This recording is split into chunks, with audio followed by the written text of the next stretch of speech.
ẹ káàbọ̀ sórí ìkànnì wa ẹ farabalẹ̀ fún dáadáa fídíò tó ń ṣó lẹ́gbẹ̀ẹ́ wa ṣì máa play fún inú fídíò tí àwọn lẹ́gbẹ̀ẹ́ wa ẹ wọ́ tún pẹ́ẹ́pẹ́ àṣìṣe bá ń gbọ́ àṣírí pẹ́rẹpẹ́rẹ òun lọ tí nínú fídíò ẹ wo ṣe rọ́ọ̀nì àbí òótọ́ òun nìkan tí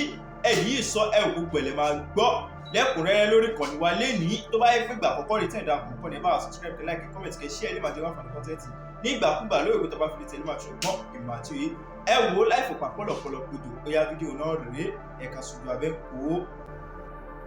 níbi tí wọ́n ti ń ṣe òkú ọ̀kan nínú àwọn ọmọ ẹgbẹ́ ògbóni tóun náà pa kájà.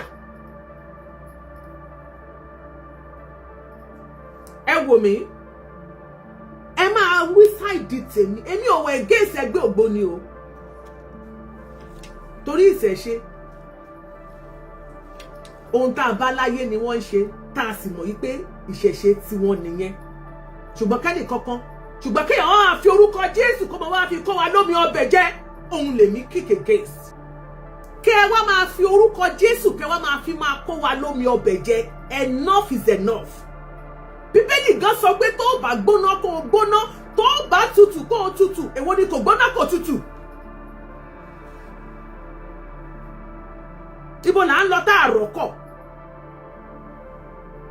ẹ lọ sí pàdé ògbóni ẹ lọ pàdé awo ẹ tún wá wọnú ṣọ́ọ̀ṣì ẹ mọ orúkọ Jésù ẹ mọ ṣépè fóṣó ẹ mọ ṣépè fàjẹ́. Who does that?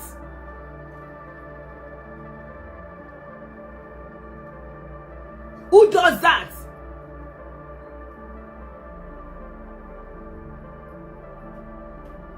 Ní ìgbà tí a bá rí ẹni tó jẹ́ olùṣọ́ ìjọ tó wá pa kájà ẹ mọ̀ kí wọ́n ẹ ṣàmọ̀ tí mo kọ́ sọ pé èèyàn pa kájà ẹ jẹ́ kí n bá yín wá ìtumọ̀ kan tó máa fò olùṣọ́ yẹn hàn yín o kí olùṣọ́ wá pa kájà níbi tí wọ́n ti ń ṣòkú awo definitely tó olùṣọ́ yẹn náà bá kú àwọn awo ló máa sin. ẹ lọ mọ gbàgbára nínú ayé ẹ máa gbàgbára nínú ayé ẹ wá máa parọ́ tàn àwọn ọmọ ọjọ́ ẹ wá máa porúkọ Jésù nínú ṣọ́ọ̀ṣì.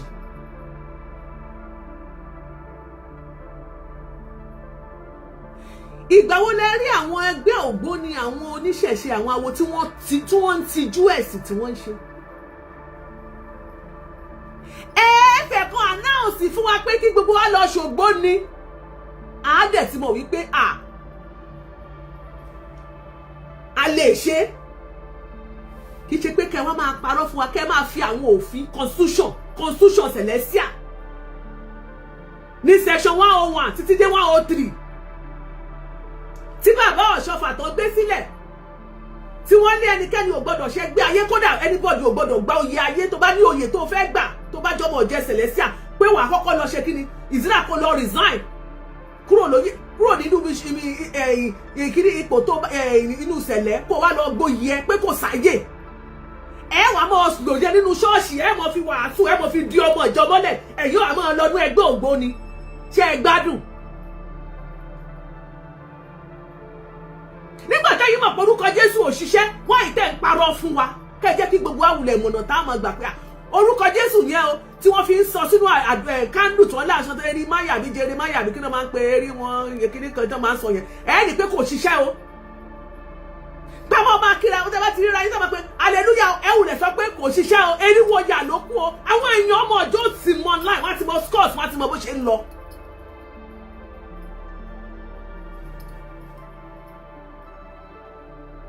Àwọn ọmọ ọjọ́ tí wọ́n ní bínú sí yìí náà wọ́n ti mọ bó ṣe ń lọ.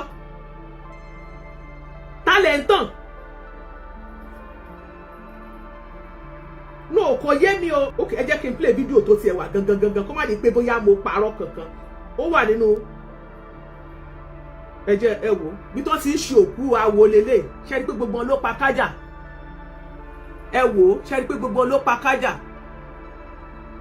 Tó bá ti débi pásítọ̀ yẹn pásítọ̀ ló lo glasses yẹn ṣé ẹ ti rí màá pọ́ọ̀sì ẹ̀ fún yín. Wọ́n wá ń parọ́ fún wa nù ṣọ́ọ̀ṣì ẹ wá ẹ̀ṣẹ̀ tẹ́yìn tẹ́ wá pastor's office tẹ́ ẹ̀ṣẹ̀ mo bá wá sọ ti yín o ẹ̀yin pastor's office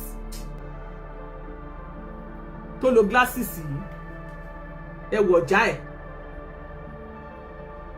ṣe ti rọ́jà ògbóni picture ọ̀bùtú kékeré tó wà lẹ́gbẹ̀ẹ́ yẹn ó nìyẹn nínú aṣọ celestial olùṣọ́ celestial ni o ṣe ti ráwọn olùṣọ́ yín orúkọ Jésù ò tó fún wọn wọ́n wá ẹ̀rí bó ṣe ń tanra wọn ṣùgbọ́n ṣe mọ̀ pé nígbà kan wà tí prophet ṣe Evans lórúkọ bàbá yẹn tí bàbá yẹn jáde tó sọ wípé 70% àwọn olùṣọ́ ṣọ́ọ̀ṣì yín kó gbóni ni wọ́n ara àwọn kan tó jáde tí wọ́n ń bínú tí wọ́n ní wọ́n wá bẹ̀rẹ̀ sí ìbú bàbá yẹn mò ń bọ̀ ẹ jẹ́ kí n bá yín wá fídíò yẹn ó yẹ kí n ní lọ́wọ́ ẹ ti rólùṣọ́ yín olùṣọ́ ló pa kájà yìí o ó lo ọ̀já yẹ́ ẹ ti rí nípàdé awo mi ìfẹ́ ẹ má jẹ́ ń lo kíni voice yẹn ṣe ti rí nípàdé awo níbi tí wọ́n ti ń sin òkú awo òun lẹ ti rí olùṣọ́ tó bá wá dé ṣọ́ọ̀ṣì wọn láwọn ń ṣe mírèkù ṣe rí pé rọ́nà ń pa fún wa ìjọ wo lẹ́yìn rí àwọn ẹlẹ́sìn àbáláyé àwọn tó láwọn ń ṣe ògbóni yìí ìjọ ò lè rí wọn tán tanra wọn tó bá ń ṣe bóòlì wọn jáde ẹ̀yin dẹ̀ ti wá gbàgbé wípé ayé ti dáyé social media ayé ìgbà kan tẹ́ mọ̀ yọ lọ lédì lóru tẹ́ lọ mọ̀ ṣèpàdé àwọn awo tẹ́ lọ mọ̀ ṣe gbogbo ẹ̀ tí ayé ò ní mọ̀ ó ti kọjá ayé social media náà láwà a ní àwọn Gen Z náà nínú àwọn ẹgbẹ́ ògbóni tẹ́ pé àwọn náà máa rìkọ́ọ̀dù wọ́n jù sórí social media bí táyé tí gbogbo tí ọ̀tá yóò ti bàjẹ́ sí wa lọ́wọ́ nìyẹn alàgbà kan sọ lọ́jọ́ kìíní àná ó ní 70% ẹni olùṣọ́ tẹ́ wà ní Celestial ní gbogbo iná ìṣògbó ni ẹ jẹ́ wá san tó wá ṣẹlẹ̀ tó já mi lẹ́nu màá play voice máa yẹn fún yín ṣe rí nígbà tí wọ́n rí kíní lórí social media táwọn ọmọ ọ̀jọ́ rí pé olùṣọ́ rèé ṣọ́ọ̀ṣì Ògòmídé bóyá Ògòmídé Gbarin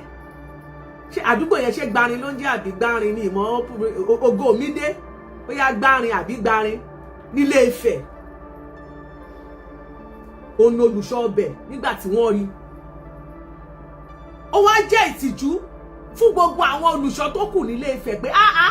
lọ́ṣùn state generally pé báwo ló ṣe ṣe wọ́n bá kọ lẹ́tà excommunication pé tọ̀ àwọn ti ṣèwádìí torí wọ́n ṣèwádìí àwọn ṣèwádìí o wọ́n ní nothing bad in that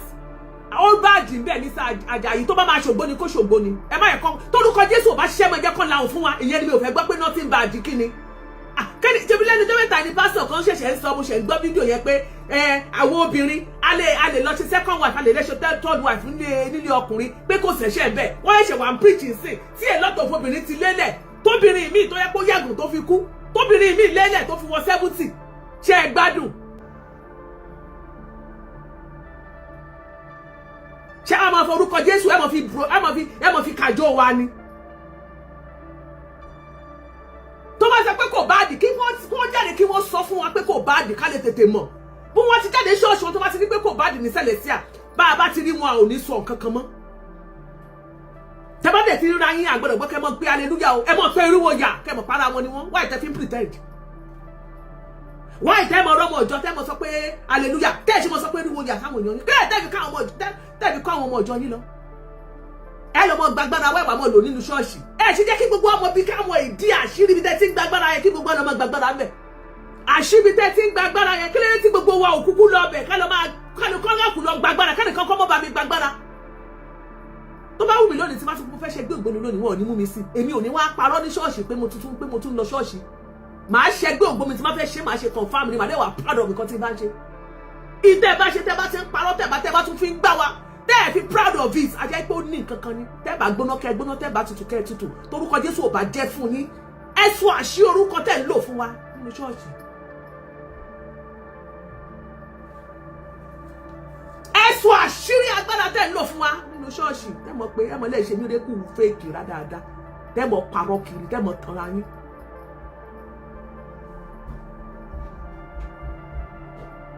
ìgbà tí wọ́n wá rí àwọn ìgbìmọ̀ àwọn ṣẹ́pàdì ẹgbẹ́ gbogbo wa lọ ṣèwádìí ṣèwádìí tán ni wọ́n rí pé lóòótọ́ olùṣọ́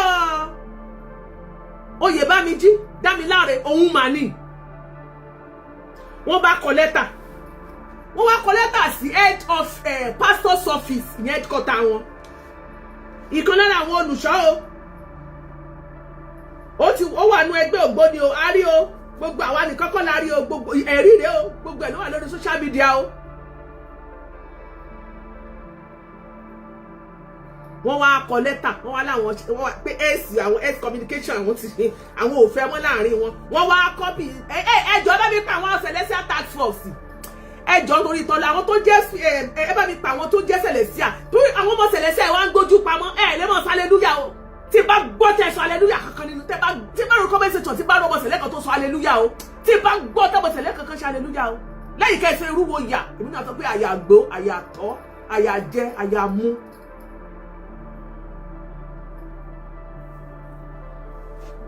tọ́mọ sẹ̀lẹ̀ kankan bá pe hallelujah tí anybody bá tiẹ̀ pe hallelujah lẹ́gbẹ̀ẹ́ mi ó fẹ́ rí jà ni torí bá ìtí màá ṣe fún ara ẹ̀ àkọ́. princess tẹ́ bá hallelujah bẹ́ẹ̀ yẹn tẹ́ bá gbé ẹnu yín dákẹ́ bá tún gbọ́dọ̀ hallelujah bẹ́ẹ̀ yẹn hallelujah kí ni wọ́n wá kọ lẹ́tà sí pastor's office wọ́n wá Ọlábísí ojú ọlá complete máa bínú sí yín tẹ́ bá tún gbá hallelujah lẹ́nu yín hallelujah àbògbóni sí bọ́ lẹ́yìn kẹ́ bá ṣe pé eriwo yà ní kẹ́ máa sọ nítorí wípé pásítọ̀ tó sáré kàbàkàbà olùṣọ́ sáré kàbàkàbà dọ́dọ̀ àwọn ògbóni rìfọ́ọ̀mù ni bẹ́ẹ̀ ni mo sọ àwọn olùṣọ́ wọ́n lọ sọ́dọ̀ reformed ògbóni fraternity ni wọ́n lọ sábẹ́ ààbò ńbẹ̀ wọ́n lọ gbàgbára ńbẹ̀ so that is to say hallelujah tẹ́ ń pariwo yẹn ó ṣe kí ni ẹgbẹ́ pamọ́sẹ́gbẹ́ kan kẹ́ ẹ máa sọ eriwo yà àyàgbó àyàtọ̀ àyàjẹ àyàmú torí tó bá tọ́ fún yín ẹni máa yanjú wọn kiri tó bá tọ́ fún yín tí orúkọ tẹ́ ẹ pè yẹn bá tọ́ fún yín tó dá yín lójú olùṣọ́ yín ò ní lọ máa pa kájà tẹ́ ẹ bá tún gbé kándù kankan dá.